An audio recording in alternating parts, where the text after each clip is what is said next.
kan banyak yang bilang pemuda atau orang-orang zaman sekarang itu minim literasi. Nah, gimana nih pendapat Kang Farhan? Ya mau tidak mau itu benar adanya gitu ya. Jadi dari survei PISA gitu ya. PISA itu lembaga survei tingkat Asia lah, internasional. Indonesia itu indeks literasinya itu 0,01%. Satu aja.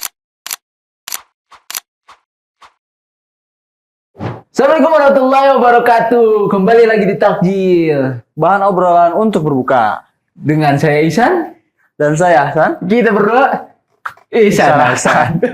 Era sebenarnya Ihsan gigi. Garing sih sebenarnya garing. Cuman gak apa-apa lah ya. Gak apa-apa lah. Gak apa-apa. Oke Kang Hasan, hari ini kita akan kedatangan salah satu tokoh pemuda Kabupaten Cianjur. Oh, siapa tuh? Dia sudah pernah menjadi duta baca Jawa Barat. Mungkin pengalamannya sudah banyak lah ya. Luar biasa pengalamannya pokoknya mah. Jadi, mau kata ikan ku arurang mah. Masih jauh lah. Masih jauh tapi insya Allah kita akan menuju ke step itu. Dan sharing-sharing kali ini insya Allah akan sangat berdaging. Apa sih? Berbuah. Berdaging kayaknya, berdaging bener. Lebih bergizi. Ya.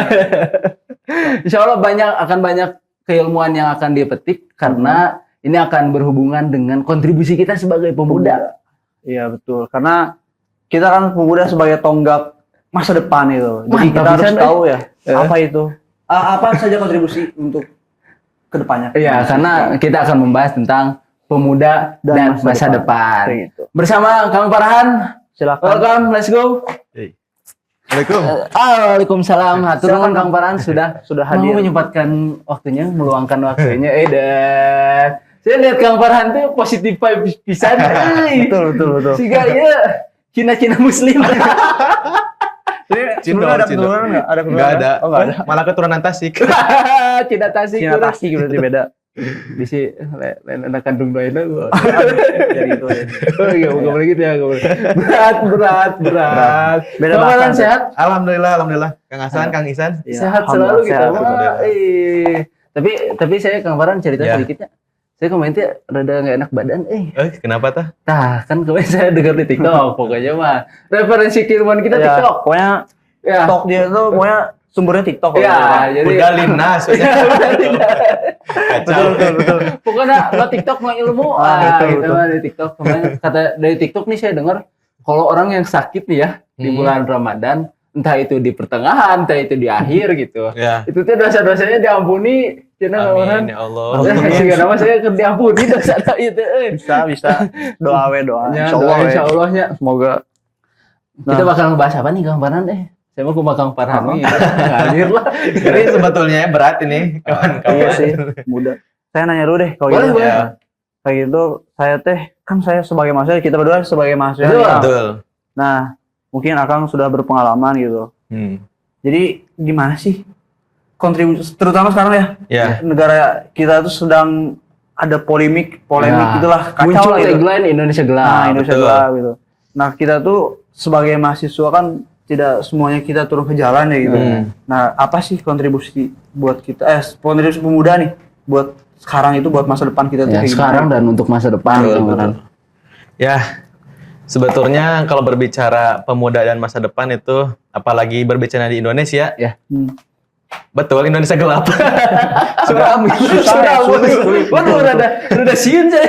agak jangan sana deh. Jangan sana. Prabowo terbaik. Lanjut ya. Kalau bicara pemuda dan masa depan, ini sebetulnya sebuah keniscayaan ya. Kenapa? Karena ada adigium gitu ya, istilah dalam bahasa Arab. Ngeri. Rijalul God wa ummahatul God itu. Subhanul Yawm Rijalul God. Pemuda hari ini, bapak-bapak masa depan. Betul. Wa banatul yaum ummahatul God gitu kan. Pemudi hari ini, ibu-ibu masa depan. Maka kita akan jadi bapak-bapak. Betul. Dan kita akan mendapatkan ibu-ibu. Ini Kristian pasti lah Pasti. Teman yang jadi pertanyaan, ketika nanti kita bapak-bapak, kita bakal jadi seperti apa gitu kan? Itu yang jadi kita belum tahu gitu. Kalau tadi mah kita insya Allah sudah tahu. bakal jadi bapak-bapak. Iya. Cuman bapak-bapak yang seperti apa gitu? Apakah bapak-bapak komplek pakai sarung, pakai manuk, Ngeheot. Nah, Bang Panji, apa kalau gitu? Iya benar. Tapi kalau gitu kan. Kayak Tapi itu cita-cita saya pisan Kang Farhan. Saya kalau udah gede nih, kalau udah jadi bapak-bapak, saya mah pengen sederhana we hidup mah. Pakai sarung, kolam lega, bari marab ikan, lewat ke Jin naon. Ujung marab kan enak. Tapi uang ngalir. Iya, uang ngalir Uang pasti. ngalir tetap masuk. Iya. Ada income. tapi kan sampai ke titik itu ada proses. Betul. Pasti, Nah, itu betul, untuk pasti. mencapai proses itu nih Kang Farhan. Betul. Nah, step by stepnya ajarin kita dong gitu kan. Yang sudah berpengalaman. Ya. Sebetulnya kalau ngobrol pengalaman saya juga masih muda. Iya sih. Saya belum jadi haji, belum punya kolam juga. Benar. Jadi belum bisa. Cuman saya ini aja lah kita sharing gitu sharing, karena saya betul. juga masih dalam step itu gitu ya. Yang pertama mungkin apalagi lihat kondisi Indonesia sekarang gitu ya. Dimulai dari kondisi sepak bola kalah Iya, aduh. 5-1. 5-1. Kita di politik ya Masya Allah tabarakallah ya. Ya. Tapi sebelum lanjut, Patrick Kluivert menurut Agang gimana? Nggak usah. Jangan. Belakang aja tuh, belakang. Lanjut Kang. Dan sekarang kan kiri kanan sedang berisik, Betul. yang atas sedang usik-usik. Iya. Ini kan Jenggol pemerintah terus. Aduh, ngeri. Kita yang di bawah yang terusik gitu. ya mau tidak mau ya kita pasti kesenggol sih. Sudah pasti Maka itu. oleh karena itu ada peran pemuda yang harus andil di sana Betul. gitu ya. Yang pertama mungkin saya ngambil kutipan dari Profesor Alatas gitu ya. Said Naqib Alatas kalau nama lengkapnya. Masya Allah beliau tuh. Emang tahu. Jadi Said Naqib Alatas itu filsuf Islam kekinian lah gitu, Yes, yang modernis gitu. Yang sekarang masih hidup usianya 90 tahun lebih Masya Allah. di Malaysia gitu dan masih produktif nulis buku. Beliau nulis buku pada tahun 70. Ini bukunya Risalah untuk kaum muslimin. Iya. RUKM. Ini pesan-pesan Ngeri. untuk para kaum muslim khususnya bagi kita anak muda. Jadi beliau menitipkan 3 pesan mungkin ya. Pertama, jadi kondisi kekacauan hari ini gitu ya. Kita kan lihat kekacauan dari berbagai bidang lah. Iya. Ternyata tahun 70-an beliau nulis kekacauan itu terjadi pertama karena loss of adab gitu ya. Waduh, betul. Loss of adab. Betul sekali. Saya merasakan temen duet host saya ini emang Apa ini? Apa ini? Jangan di depan kamera. Tapi ini Masya Allah. Kita lihat gitu ya bagaimana adab anak muda hari ini gitu ya. Yang sudah tidak bisa ditolerir gitu ya. Menormalisasikan perzinahan, Betul. mabuk dan lain sebagainya gitu. Ini salah satu bentuk loss of adab. Ya. Kedua, confusion of knowledge gitu ya, kekacauan ilmu. Bagaimana kacaunya ilmu hari ini, salah satunya memperspektifkan ilmu itu sangat rendah gitu. Ya. Benar. Bagaimana desertasi aja bisa pakai joki. Betul. Yang sebentar lagi. Kamera bisa di sini aja. Enggak bisa. Benar. Confusion of knowledge, kekacauan ilmu gitu ya. Benar. Bagaimana sekarang mendeskripsikan atau menganalisa sesuatu hal itu jauh dari fungsinya gitu ya. Ini sungguh salah satu salah satu sumber kekacauan yang terjadi hari ini. Ketiga, pemimpin yang tidak adil gitu. Waduh. Insya Allah pemimpin kita adil. Insya Allah. Maka dari 3 pesan ini kita harus seperti apa? Yang pertama kita kembalikan adab gitu ya. Benar. Adab qobla ilmu lah mungkin Betul. ya. Kita tinggikan adab sebelum ilmu. Kita kembalikan khususnya orang Sunda ya, yang terkenal dengan sopan santun dan ramah someahnya. Kedua, mungkin kita sebagai pemuda kembalikan tradisi kebudayaan atau tradisi keilmuan. Jadi kembalikan budaya ilmu itu kita hadirkan kembali. Dimulai dari membaca dan lain sebagainya. Ketiga, mungkin kita bentuk, kita kader, kita posisikan untuk menjadi sebagai seorang yang adil, Iya. pemimpin yang adil. Kenapa? Karena pada dasarnya pemimpin itu adalah diri kita sendiri. Betul. Kita memimpin diri kita sendiri. benar. Ya. Saya ingin menambahkan Kang. Jadi Betul. Siap. maksudnya bukan menambahkan gimana ya? Ya, sekarang tuh kadang ada udah ada gitu. Ilmu udah ada. Tapi kadang Udah stop, saya tahu. enggak, arahnya maksudnya, kemana. buat situ, buat situ. Yang ketiga jangan. Enggak, kalau yang ini kadang dia tuh kan kita kan buat ya setidaknya mencerdaskan itu membangun daerah masing-masing. Tapi kadang Ya. ada pemuda kayak kita tuh nggak mau gitu balik Iya, lagi. betul. Nah gitu. Terutama Cianjur itu. Kadang. Apalagi ini yang keluar negeri. betul. Itu kan khususnya di Cianjur nih. Hmm. Tapi kalau kita berbicara dengan skala yang lebih lebar gitu, skala yang ini luar negeri, kan banyak yang nggak mau balik ke Iya, Indonesia. Mungkin salah satunya penyebabnya mungkin pemimpinnya atau gimana ya? Iya, jangan ke situ. Tolong. Ini gimana Kang, kalau itu tanggapannya? Ya ini sekarang sedang ramai lah khususnya kabur aja dulu. Nah, iya, hashtag itu. Tagar, Hashtag. tagar. Hashtag kabur Saya aja juga dulu pengen ke ini. Ikut dong. Ya sebetulnya pada dasarnya kita diharuskan untuk keluar kota, apalagi keluar negeri gitu ya. Kata Imam Syafi'i kan pemuda itu keluarlah gitu, Iya. berkelana lah gitu. Apalagi kita masa muda ya, masa muda berkelana, nanti tua bercerita. Betul. Sepakat.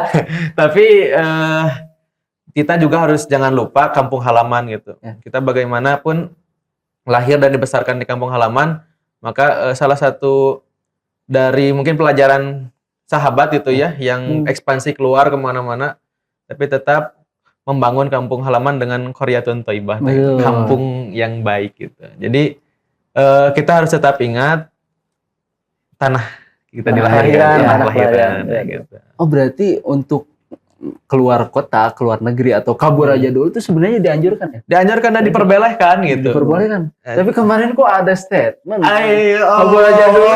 Itu tidak Kayaknya- nasionalisme. Kayak kalau katanya. kabel aja dulu kayak beda ini deh, mungkin beda konsep kayak gitu. Beda bahasan dia bukan situ deh kayaknya. Mungkin bukan yang dimaksud dari Imam Syafi'i kayak gitu. Dimaksud. Insya Allah. Insyaallah ya gitu. kepentingan kabur aja dulunya itu harus apa? Nah, dulu? itu Iya. mungkin yang berbeda itu mungkin ya kan ya. Iya, Kalau benar. kita kabur aja dulu nih mencari ilmu, mencari Nah, sumber daya lain untuk dibawa kembali ke Indonesia, Betul. itu ke mungkin negara kita, diperbolehkan, itu ya. seorang patriotik Nah, menurut betul. saya. Betul betul. Tapi yang jangan itu membawa kabur Anak orang. kekayaan alam. Jadi kabur anak orang banyak ya. Kayak aja nggak boleh. Kekayaan kamu nggak boleh. gitu. Maksudnya kemana itu kemarin? Saya keluarga sini agak-agak ngeri nih. agak gelap ya, agak gelap. Amaran, sebagai duta duta baca, Jawa Barat pernah ya? Tahun berapa ya kemarin? 2023 kebetulan itu. Oh, kalau sekarang udah enggak berarti ya? Kuliah di mana dulu?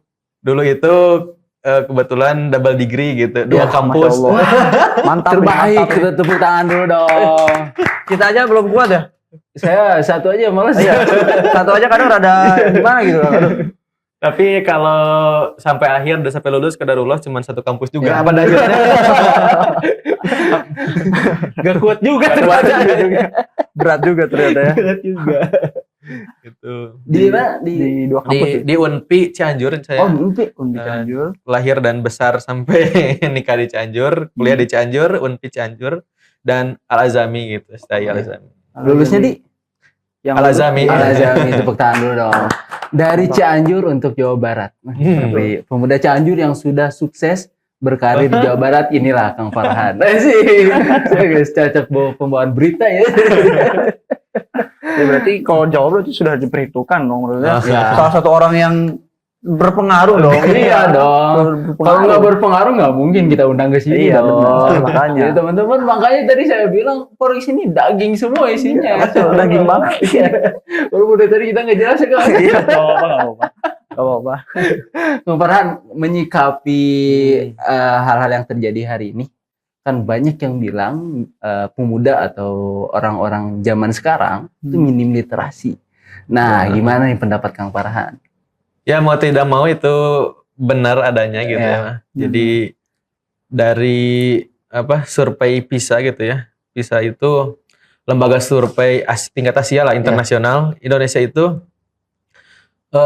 indeks literasinya itu 0,01%.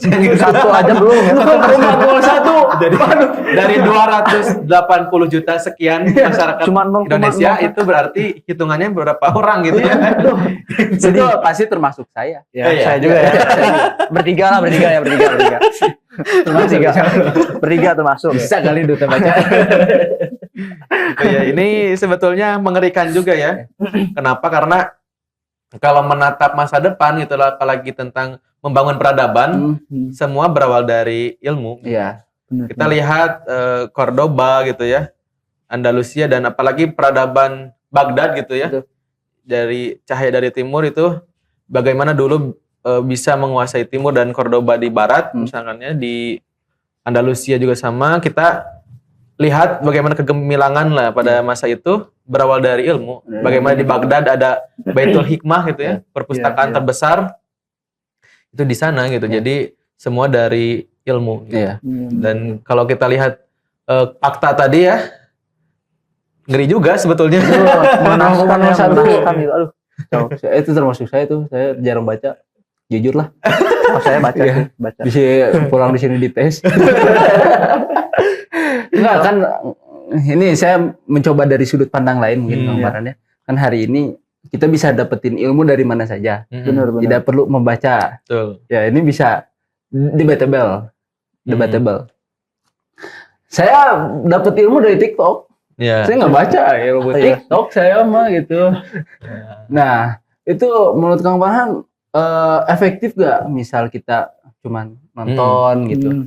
Atau saya belum paham nih, literasi itu cakupannya segimana sih Kang Farhan? Betul. Tadi jadi kan indikatornya ya, tadi dari indeks literasi itu salah satunya bukan hanya tentang membacanya aja gitu, tapi lama membaca, Betul. kalimat ataupun berapa kata yang dibaca.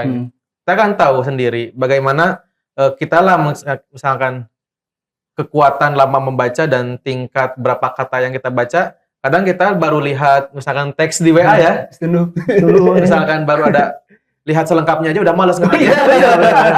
Benar, setuju. Saya bisa deh. Panjang teuing ya, Pak. Skip we gitu kan, apalagi di grup keluarga gitu kan. Di grup keluarga misalkan 10 hari terakhir Ramadan keutamaannya, wah panjang gitu. Ya. Aduh panjang teuing lihat selengkapnya. Aya kene teks.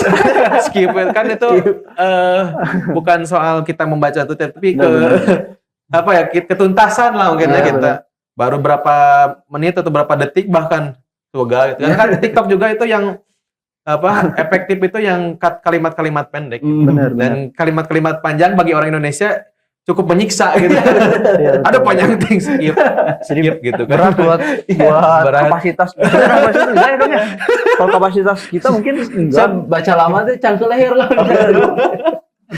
kacau ini. Gitu. Jadi untuk keefektifan itu ya, efektif atau tidak efektif sebetulnya bisa efektif gitu ya dari mana saja. Cuman pertanyaannya ketekunan atau kekuatan kitanya siap gak gitu. Jangan sampai kita kan yang hari ini ngeri itu kalau misalkan membaca suatu redaksi atau apa belum juga sampai selesai udah sudah disimpulkan gitu kan itu yang ngerinya gitu berbahaya, kan. Berbahaya. Jadi yang lebih bahayanya itu seperti itu gitu. Tapi kalau misalkan udah tuntas kita membaca walaupun itu dari TikTok sekalipun itu ilmu ya jadi ilmu yang didapat gitu.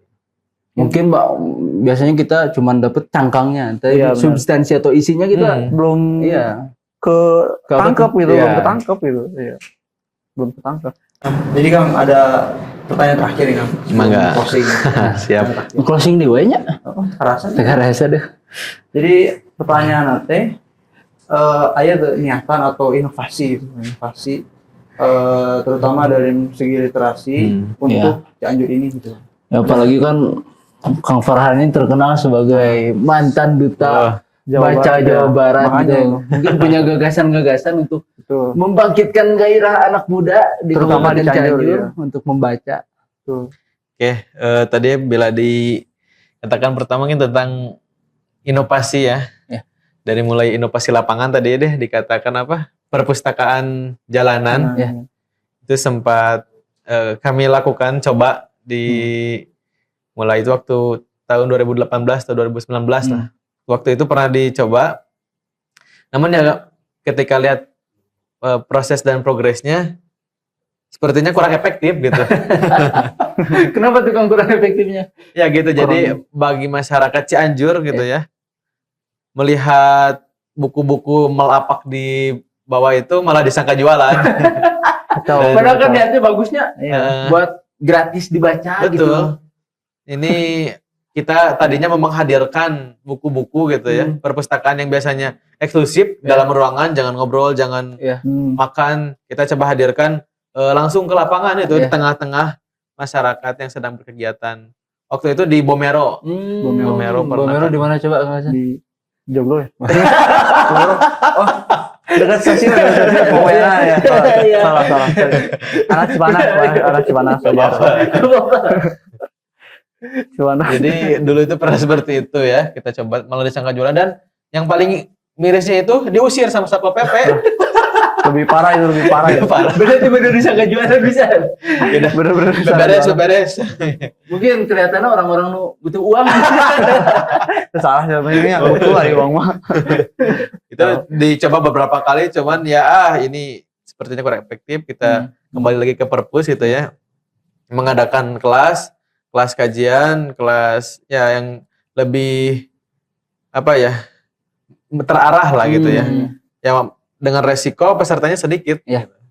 Tapi kita coba lakukan dan alhamdulillah itu masih terus berjalan ya di perpus. Nah, kalau secara inovasi mungkinnya yang belum kita optimalkan lebih itu lewat media gitu. Ya kita tahu sendiri gitu, di era sekarang itu udah masuk era disrupsi gitu ya. Jadi disruption udah perpindahan alam bahkan. Jadi alamnya sekarang ke alam sosial media. Nah, kita ini masih minim ya kita, jujur saja ini Maya. Nah, ini mungkin yang bisa dimaksimalkan, yang bisa dimanfaatkan untuk peningkatan literasi itu ya salah satunya lewat media. Kita mengedukasi terus-terusan lewat konten yang seru gitu, yang kekinian. Ini mudah-mudahan lebih efektif gitu. Ini juga tentunya butuh kerja bareng, kerja bersama, karena kalau nitik perhatian ke secara personal gitu pribadi menyelesaikan 280 juta tadi. Sulit, berat gitu ya.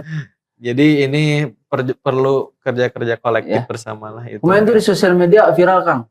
Gerakan-gerakan literasi. Ada namanya Jakarta Book Party. Nah, gitu. itu salah satunya tuh. Itu kalau kita membuat gerakan yang sama atau menduplikat gerakan tersebut untuk ada di Kabupaten Cianjur, menurut Akang memungkinkan nggak? Mungkin sekali. Tidak ada salahnya gitu.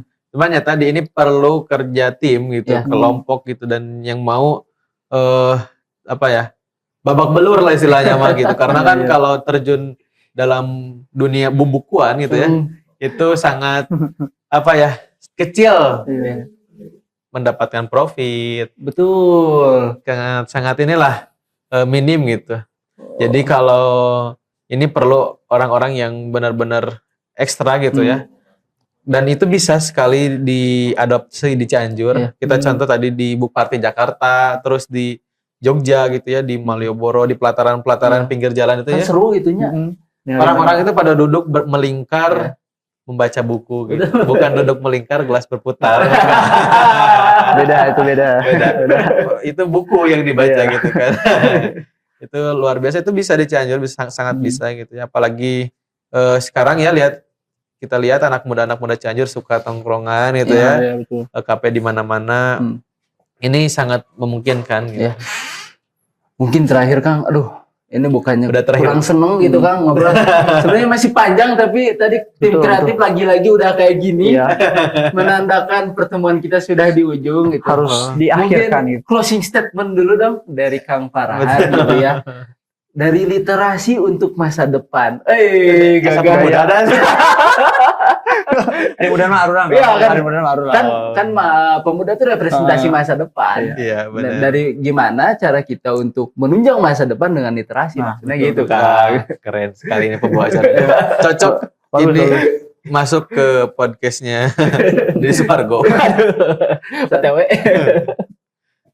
Oke, closing statement ya. Terakhir mungkin saya pribadi memohon maaf apabila dalam perkataan tadi khususnya contoh-contoh di negeri kita itu hanya sekedar contoh. Saya juga minta maaf, sampai menyinggung pihak. Apalagi kita hostnya ya, kita mau acara, mohon maaf. Takut Kalau mau ada ngincer takut ada tukang bakso di depan. Bahaya. Mobil Avanza Mas. Jadi hanya contoh ya. Contoh. Ini sebagai bentuk pelajaran dan ini bukan tanda benci kita tapi tentang kepedulian kita Betul. terhadap negeri ini. Betul. Dan yang kedua mungkin kita khususnya sebagai generasi muda, karena saya juga masih muda ya, sekuat tenaga mungkin sebisa-bisa mungkin kita maksimalkan daya muda ini untuk lebih menghasilkan sesuatu yang lebih positif gitu ya di dunia hari ini yang begitu luar biasa. carut marut. Ciao. Jangan sampai masa muda kita kontraproduktif gitu ya. Betul. Kita maksimalkan dengan produktivitas yang positif. Karena kalau masa muda ini tidak akan terulang. Betul. Muda cuman sekali. Betul. Yang terakhir tadi mungkin kita sambut kita sambut Indonesia Emas 2045 di usia keemasan kita juga. Betul, gitu. betul. Kalau kita lihat Soekarno lahir tahun 1901, Indonesia merdeka tahun 45, beliau pucuk pimpinannya gitu. Jadi usia kurang lebih 44 tahun. Nah, ini tuh kata beberapa hari usia 40 sampai 45 ya 50 itu usia emas itu. Jadi mungkin kita termasuk di dalamnya tahun 45, saya mungkin usia sekian gitu. Ya, insya Allah masih hidup ya. Insya Allah 40, 45 gitu ya.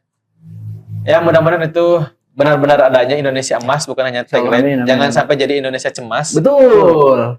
Maka kembalikan lagi ya tadi, salah satu kuncinya budaya ilmu. Ya. Kita mudah-mudahan tetap ada dalam jalur kebenaran gitu ya. Amin. Senantiasa membudayakan budaya ilmu. Itu saja mungkin, kurang lebihnya mohon maaf. Billahi taufiq wal hidayah. Assalamualaikum warahmatullahi wabarakatuh. Waalaikumsalam warahmatullahi wabarakatuh. Keren sekali closing statementnya dari Terima Kang kasih. Farani ini. Menunjukkan kebenarannya sebagai duta baca Jawa Barat ya Kang Hasan. Jadi tidak sebagai label doang gitu. Iya. Memang sudah sepatutnya Menunjukkan kapasitasnya. Betul, Gitu. betul. Baik, terima kasih Kang Farhan sudah menyempatkan waktunya untuk datang ke podcast ini dan memberikan ilmu untuk kita khususnya dan para pemirsa di rumah. Mohon maaf bila ada kekurangan dari kita. Ya. Saya Ihsan. Dan saya Ahsan, Kita berdua Ihsan Ahsan. pamit undur diri. Assalamualaikum warahmatullahi wabarakatuh. Terima kasih Kang Farhan. Siap. Ya.